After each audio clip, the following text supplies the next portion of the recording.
Welcome to In24 Headline News. We are in the heart of it. I'm Thomas Sniedzins, your anchor for today. To be first to get In24 headlines and all our production, go to msmu.me, Channel 1, or download the MSMU app on Google Play Store. If you want to send us stories to our public inbox or interact with any of the In24 team, you can find us all on MSMU Social Net. Let's take a look at the top news.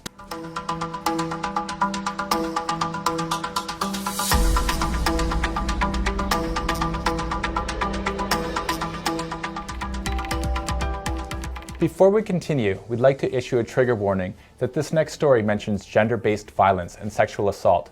Viewers' discretion is advised.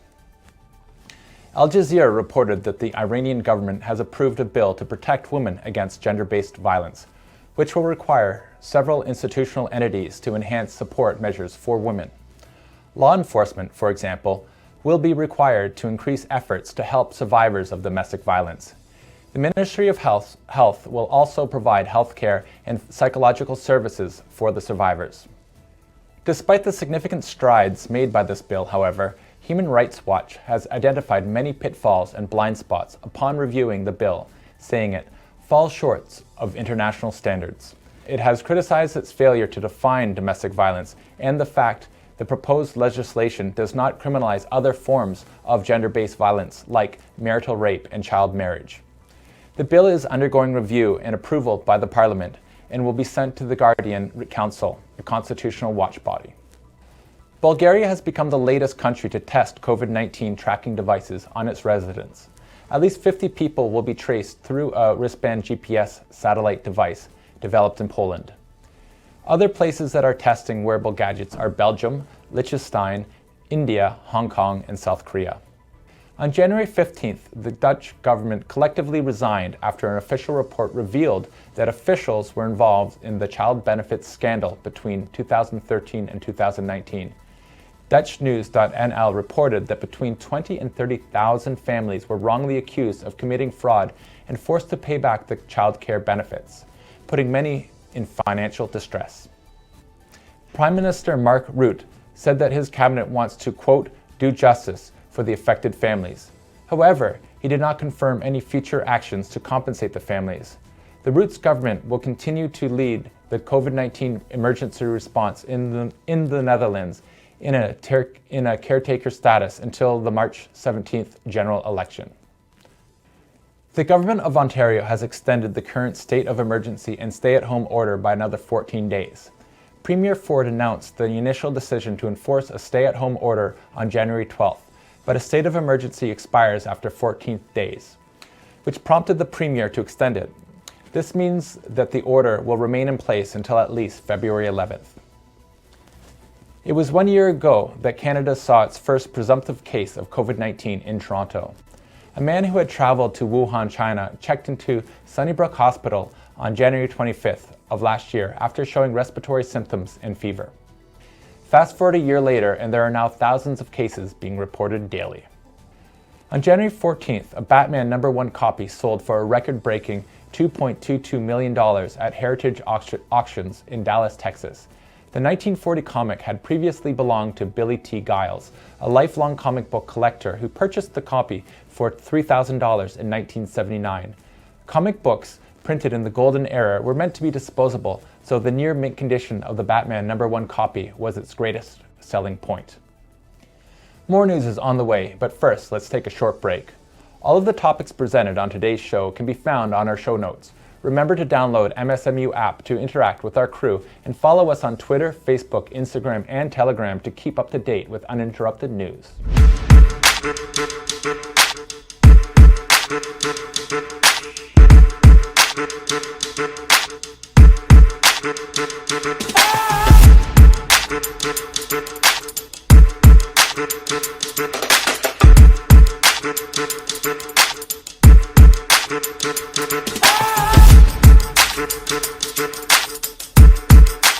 Welcome back to In24, In the Heart of It. I'm your host, Thomas Sniedzins, and you're watching Headline News. World leaders, including Mexico's presidents, condemned online platforms' ban of former President Donald Trump. Mexican President Andrés Manuel López Obrador had vowed to lead an international effort to combat censorship by social media companies. So far, his administration has heard back from France, Germany, the European Union, Africa, Latin America, and Southeast Asia. A rare volcanic rock was found by a California geologist and is said to perfectly resemble Sesame Street character Cookie Monster. While on a research trip to Brazil, geologist Mike Bowers was surprised when he found the rare and unusual rock. Although it looked ordinary on the outside, inside the egg-shaped rock is made up of blue quartz crystals that perfectly outline the Cookie Monster's face. Bowers said that he has already received offers up to $10,000 for the rock. In a response to allegations by the U.S. Department of Defense, Xiaomi Corporations released a statement on January 15th confirming that it is not connected to the military. The company specializing in electronics and home appliances clarified that its products are made for commercial and civilian use only. On January 14th, the Department of Defense had released an amended list of alleged communist Chinese military companies in accordance with the former President Donald Trump's executive order. These companies are blacklisted from U.S. investments, and investors must divest by November 11th. A Xiaomi spokesperson told The Verge that it is reviewing the implications of the list before taking further actions. On January 21st, Sequoyah Holdings announced that employees can now choose to receive parts of their salary in cryptocurrency in a new program. The software development and engineering firm will be working with a third-party payroll processing company to withhold taxes and convert the remainder into cryptocurrency, which will be stored in a digital wallet. The company has compared the program to a 401k retirement savings plan, whereby the employer sponsors a retirement plan that the employees can contribute to.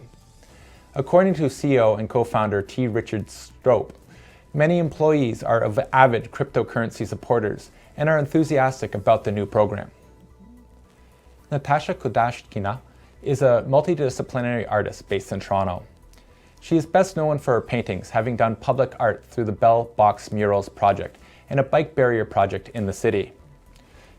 Natasha has forged a career remarkable for herself, doing what she loves and what brings joy and excitement to others. In24 sat down with Natasha in a virtual interview to learn more about her artistic practice and the role of human connection in her craft. Take a look. So body art is a wonderful gateway and something incredibly beautiful.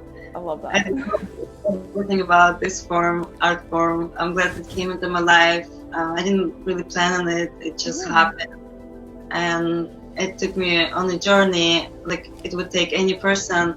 It tends to attract the best people in the world and everything that comes with it, love and appreciation for body, community, beauty, art, friendships, and those are the things.